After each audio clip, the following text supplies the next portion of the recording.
शास्त्रों में लिखा है कि जो भ्रमर होता है, भंवरा, उसको कई कोस दूर से पता चल जाता है कि वहां सरोवर में कमल खिला हुआ है, और वह भंवरा दूर से उड़ता हुआ आता है और उस कमल पर बैठ करके उस कमल का रसपान करता है।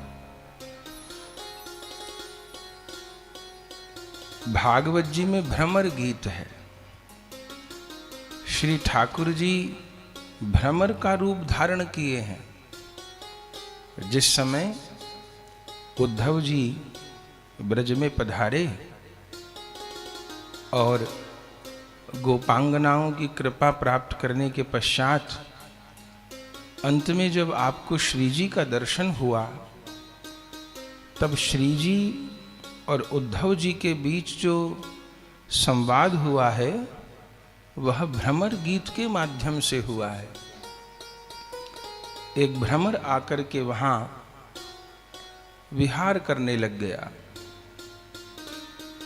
रसिकों का कहना है वह भ्रमर श्री कृष्ण ही हैं। क्यों पधारे?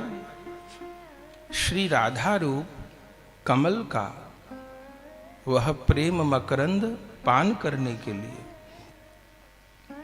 तो जैसे भ्रमर को बहुत दूर से ज्ञात हो जाता है कि कहाँ कमल खिला है और वहां जाकर के वो उसका रस पान करता है, ऐसे ही जहां भी किसी भक्त के हृदय के भीतर जब विशुद्ध भक्ति रस, प्रेम रस उत्पन्न होता है, तो फिर भगवान उसका आस्वादन करने के लिए पधारते ही हैं। आप देखेंगे शास्त्रों में ज्ञानी लोग तो प्रभु के पास चल के गए, योगी लोग भी अपनी साधना को करते करते अपना उधर्व गमन किए और प्रभु के पास पहुंचे। लेकिन आप देखेंगे कि जहां जहां भक्ति महारानी विराजमान हुई, वहां स्वयं प्रभु चल कर गए, भक्त चल के नहीं गया। आप देखिएगा श्री रामा अवतार में श्री जानकी जी साक्षात प्रेमा भक्ति हैं। वे अयोध्या गईं क्या?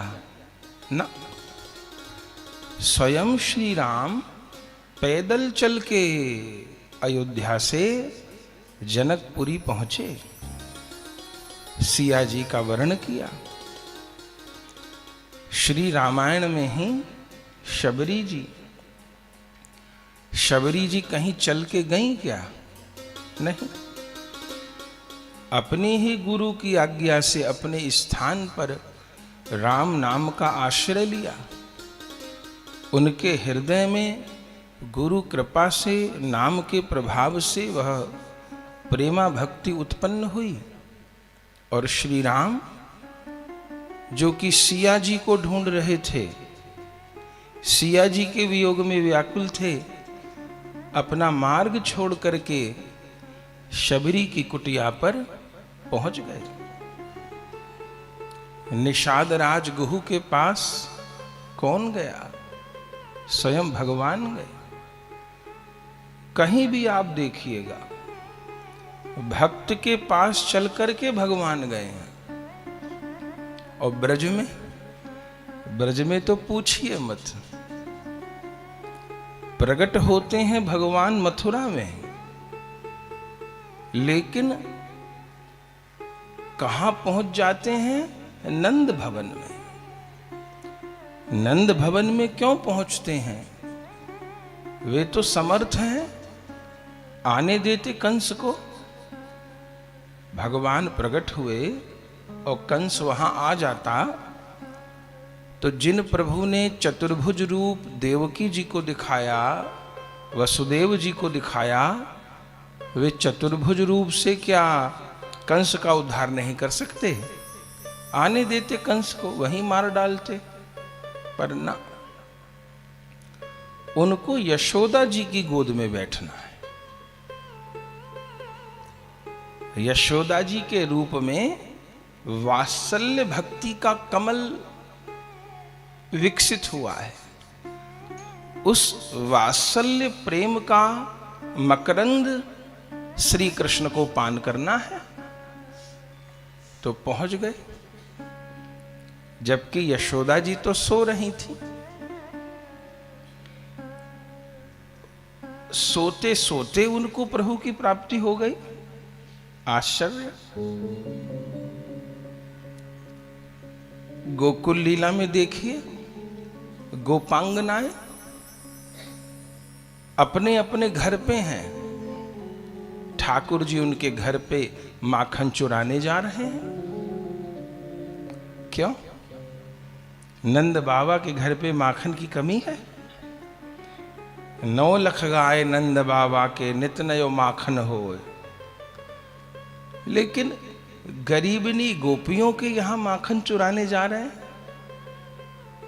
किसी के माखन नहीं है तो कह रहे हैं दही दे दे। बोले दही नहीं है, अरे दूध दे दे। दूध हूं नहीं है, अरे छाछ दे दे। बोले छाछ भी नहीं है, बोले 2 दिन की रखी होएगी, वो दे दे। क्यों जा रहे हैं?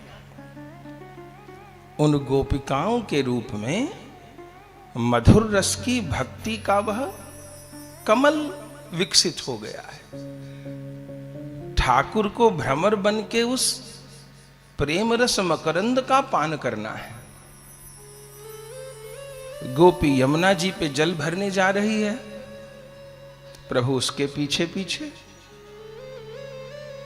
गोपियां शिकायत करती हैं, माई मोरे श्याम लाग्यो संग डोले, जित ही जाऊं तित ही आवत है, बिन बोले मोते बोले। कहा करूं यह नैना लोभी, बस कीने बिनु मोले।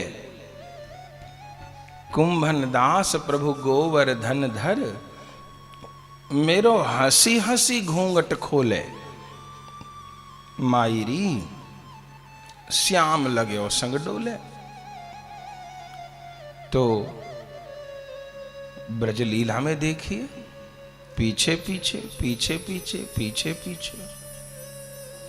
तो ज्ञानी और योगी अपने साधन बल से साधन मार्ग को पार करके प्रभु तक पहुंचने का प्रयास करते हैं। पर भक्ति मार्ग में एक जो विशेष बात है, भक्ति मार्ग का प्राण है शरणागति। ये जो शरणागति शब्द है, ये बहुत मूल्यवान है। हे श्री कृष्ण, मैं आपकी शरण हूं। ये शब्द बहुत मूल्यवान है, बहुत मूल्यवान है। अब जिसकी शरण हो गए, अब सारी चिंता उसी की है। अब शरण लेने वाले को चिंता नहीं करनी, अब जिसकी शरण गए हैं उसको चिंता करनी। लेकिन ईमानदारी से प्रभु की शरण हो जाए,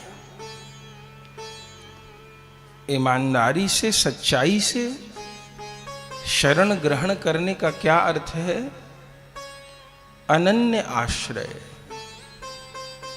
अनन्य आश्चिंतयन्तो माम ये जनः पर्युपासते, तेषां नित्याभियुक्तानां योगक्षेम वहाम्यहम्।